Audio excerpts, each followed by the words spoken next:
What's up everybody, welcome back to my channel. So today's video I'm doing the mid-year freakout tag. It is the time of the year where every booktuber on here comes together and does this tag, so I'm hoping you're not too bored of this one already, but it is one of my favorite ones to watch every year, so I get really excited when it's my turn to do it. So here we are, almost the mid-year point, and it is the perfect time to kind of check in on ourselves, check in on our goals and resolution, and check it and see if we need to refocus ourselves and maybe work a little bit more on our goals. So I'm gonna go over the question for the tag, and then at the end of the video I'm gonna go over maybe some of my goals that I had for this year, and maybe just check in and see if I need to work on some of them a little bit more, which I know I have to for a few of them. So without further ado, let's get started. So the first question is best book you've read so far, and I really wanted to not repeat any of my books I really wanted to have a different book for each question, so it took a little time for me to prepare for this video. But for the best book that I've read so far, I landed on The Prison Healer by Lynette Noni. I read this one earlier this year and I fell in love with this one. I read it so freaking quickly. I've heard some great things about this one and I put it off for so long, and I don't know why, because when I read it I just fell in love with this book. I think I have a reading vlog on this one, so I will link it above, and also I'll link my wrap-ups and everything of all of the books that I have in this video, because I don't want this video to be too long. But this is about a girl named Kiva who survived for like 10 years or longer in this prison, a prison where people do not survive for that long, and she was able to do it because she became the prison healer, which is not an easy job. Not a lot of people are able to do this job. And then one day the rebel queen comes in the prison, and Kiva gets a note with the rebel queen that tells her, "Keep her alive, we are coming." But the rebel queen is set to do these challenges, elemental challenges, because that is her punishment. Kiva takes her place in this tournament because she knows the rebel queen is not going to survive these challenges, and that's where our story picks up. I've read the first two books in this series. The third book came out earlier this month and I am so excited to read it. I just got it in the mail. It is called The Blood Trader. Every book in this series leaves on a really big cliffhanger, so get prepared to binge this series. I'm pretty sure you're going to want to read them back to back. I just love this book so much. I love these characters so much. The found family trope in this book is just done beautifully. I just really enjoyed this one. I love our main character. This one took me by surprise. I ended up loving this book, and it's one that I do think pretty often of, just for some weird reason, and so that's why this one ended up being the best book that I've read so far this year. So question number 2 is best sequel you've read so far, and one of my challenges this year was to finish more series, and you'll see later in this video that I've done pretty well so far. I was able to complete a few series this year, which is amazing for me. So I have read quite a bit of sequels this year, and the best one, the one that I cannot not talk about, and it is Jade Legacy by Fonda Lee. This is the third book in the Greenbone Saga series. This book was amazing. This is a really big book. It is the finale of this epic urban fantasy. It's very gang inspired, it's a mafia inspired, it's Asian inspired. It's about this family who lives on the Kekon Island, where Jade gives you magical abilities. And this island is ruled by these two clans, and we are following the No Peak clan, which is one of the bigger gang on this island. And obviously the series is much more than just that, but that's kind of the basics of it. I've talked about this series so much, I'm not going to go into too much detail, but the whole Greenbone Saga is an amazing trilogy that I highly recommend. It's so good. It was the best ending in a series that I've read in like a long time, and I mean, I don't know what to say to you guys except go read this one, go pick it up. It's worth it. It's worth it, even for the like 700 pages that this book was. this is completely worth it. Number 3 is new release you haven't read but want to. I mean, how long do we have here? So I have a lot of new release. I'm not very good at keeping up with my new releases, but one of them that came out earlier this year that I still haven't read is Fevered Star by Rebecca Warnhorst. This came out, I think, in March.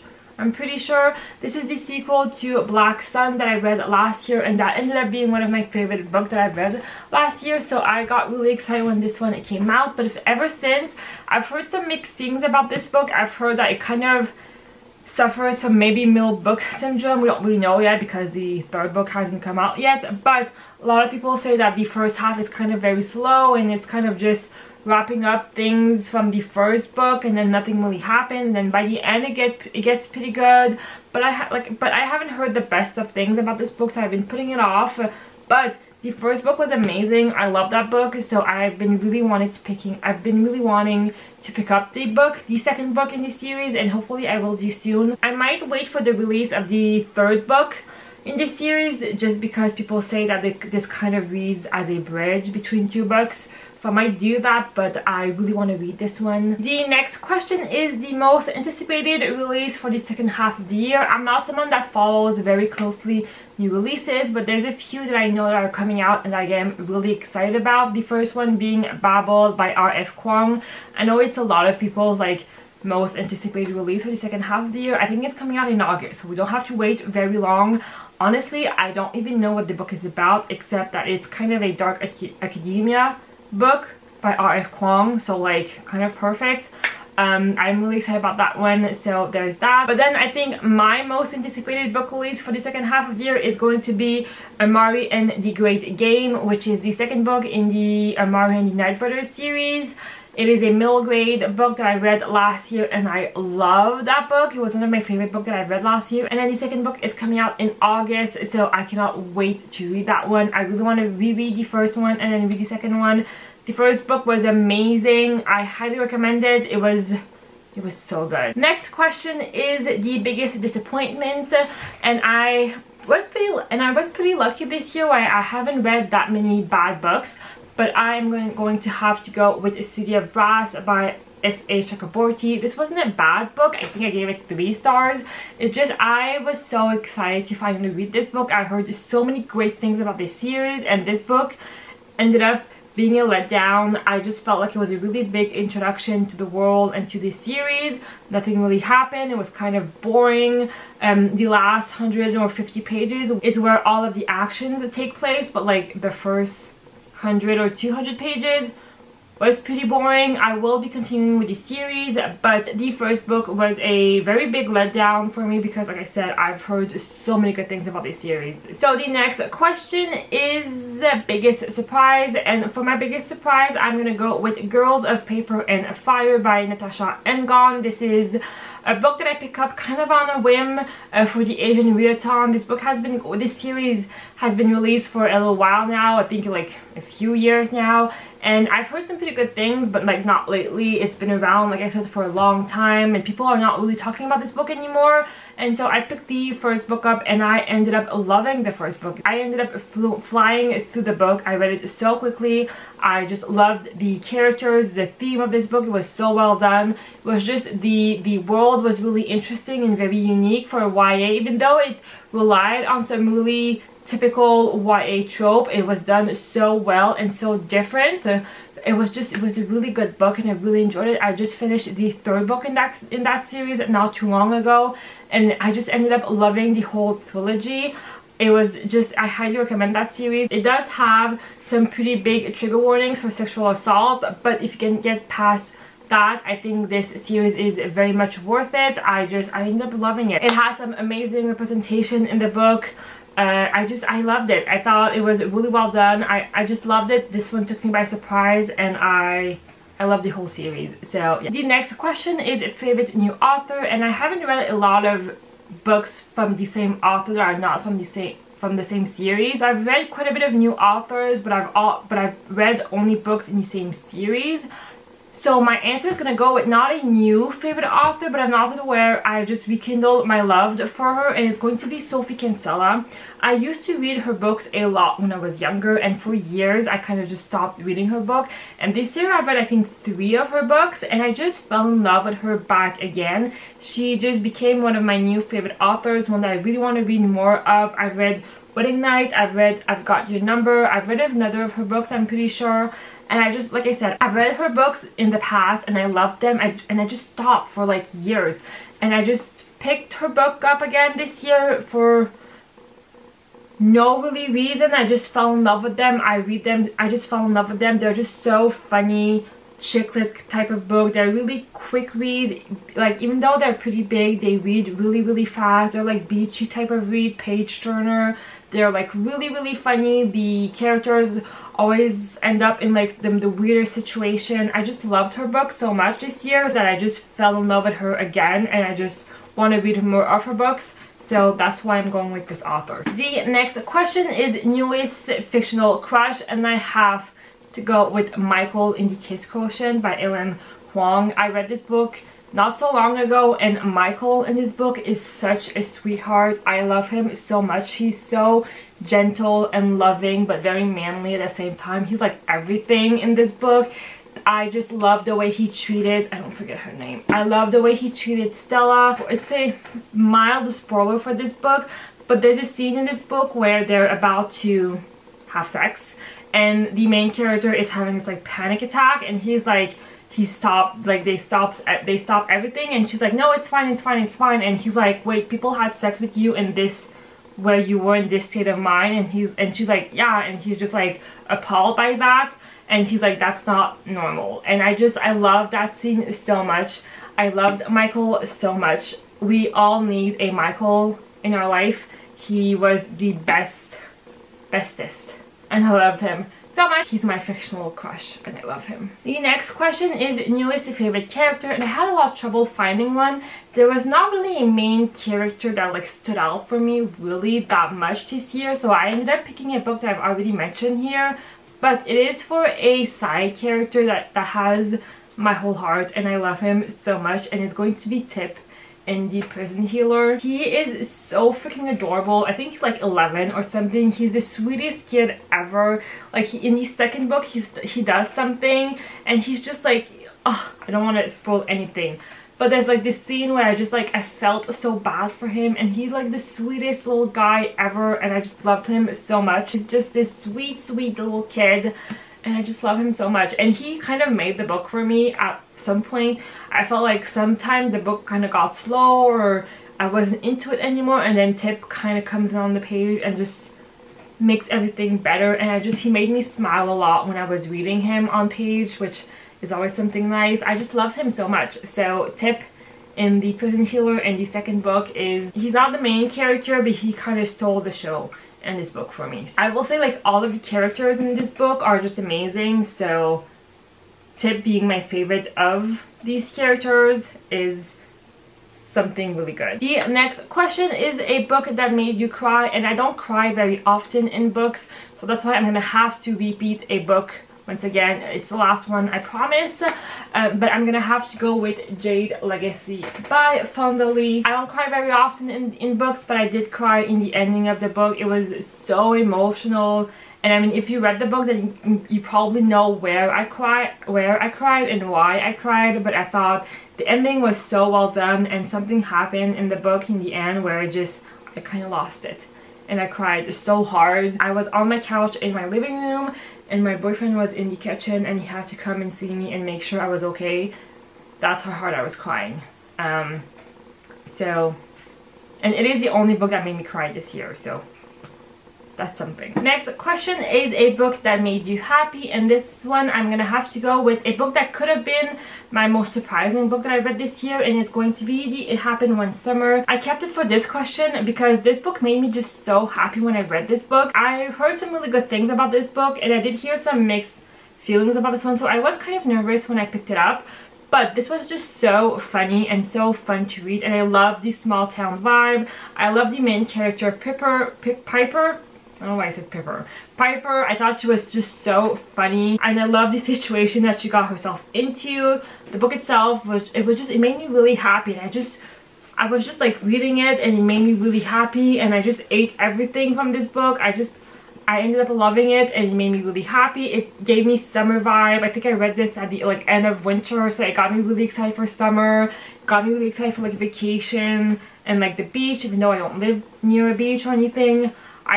This book made me really happy when I read it. I ended up smiling a lot when I was reading this book, so maybe it's the cover too. I love the cover of this book. I think it's like so nautical and so fun and like fresh, and I love this one. So yeah. The next question is the most beautiful book that you've bought, and this has to go to this book. I know it's like a special edition book, so it might be cheating, but this is the most gorgeous book I think I just own, period. And it is Daughter of the Moon Goddess by Suline Tan. Like, look at this book, but like, look, these sprayed edges is where the magic happens. Like, I think this is the most beautiful sprayed edges ever. And then one of the things that I love about this book is the end papers. Like, the end papers are gorgeous. Like, how pretty is this? I just love this book. I'm currently reading this book, and I'll show you something that I did. Like, oh my god, like, look at this. Look how gorgeous this is. I just love it. I love it. It's so pretty. I am, like I said, currently reading this book, but this book was so gorgeous, I didn't want to mess anything up, so I had to borrow a copy from my library. So this is the US edition, and this is the UK cover. Like, both of them are gorgeous. Like, some books are just really lucky where like both of the editions are gorgeous. So yeah, I ended up borrowing the book from my library because I didn't want to mess anything up. I'm about halfway through, a little bit more than halfway through. I'm really enjoying it. But yeah, this has to be one of the most gorgeous books I ever owned. And then the last question is books you need to read by the end of the year. And I was looking at my bullet journal, and I do have like a physical TBR, like 9 books I really want to read this year, and I've read quite a bit. I've read 1, 2, 3, 4 out of 9. That's not that much, but I read almost half of them. But the one that I really need to prioritize is Legendborn by Tracy Deonn. I don't know why I haven't read this book. I'm pretty sure this was like also an answer that I gave last year, like part of the books I gave last year, because I've been wanting to read this book for so long. I've heard so many good things about this one, and I don't know why I haven't read this one yet. I really need to prioritize this one. I really want to read it very soon. I don't really remember what this one is about now. I know it gave me a lot of like Shadowhunter vibe when I first read the synopsis, but now I don't remember what the synopsis is about. But I really want to read this one. Need to make this a top priority in the next month, because this is just ridiculous at this point. So that's it for this tag. Let's go super quick over my goals that I had in the beginning of the year, because I know a few of them I need to start working on a little bit more. The first one is reading in French. I had a goal of 6 books in French that I wanted to read this year, and I only read 1. So I really need to start reading more in French. There's a few books on my shelf that I bought recently because I really want to read them. So that's one that I really need to start prioritizing, reading more in French. Another goal that I have was completing 5 series. That one I'm actually not that bad. Let's go on my series follow-up. I completed Greenbone Saga series. I've completed the Poppy War series. I've completed the Winter Night, and I've completed Girls of Paper and Fire. So I've already completed 4 series, so I only had 1 left. I might up that to like 7 series or something, 7 or 8 series, because I already almost completed that goal. Reading 75 books. I think I'm already at 45 books, so I'm pretty sure I'm going to be able to complete that series, that goal. And then the last goal that I had was keeping my physical TBR under 50% of the books that I have on my shelf. And that one started off really strong this year. I think for the first few months I didn't haul any books. I think up until like March I hadn't hauled 1 book besides my favorite books I was doing really well, and then I did a come shopping with me vlog, and then after that all hell broke loose and I just can't stop buying books. And so that one I just need to regroup and start, or stop buying books I should say, because I was doing really good, and then I have another haul coming very soon and it's a big one, and I did start using my library recently, so that's gonna help I think with my book buying problem. But yeah, that's one that I need. So there's like 2 goals I need to really focus on: reading in French and then stop buying books, because that's always a problem. Yeah, that's pretty much it guys. That's it for this tag. I hope you guys enjoyed. I would love it if you guys would comment your answer down below. Let me know what was your favorite book that you read so far this year. I would love to know. I hope you guys enjoyed this video. I hope you guys have a wonderful day or night depending on when you're watching this, and I will see you guys next time. Bye!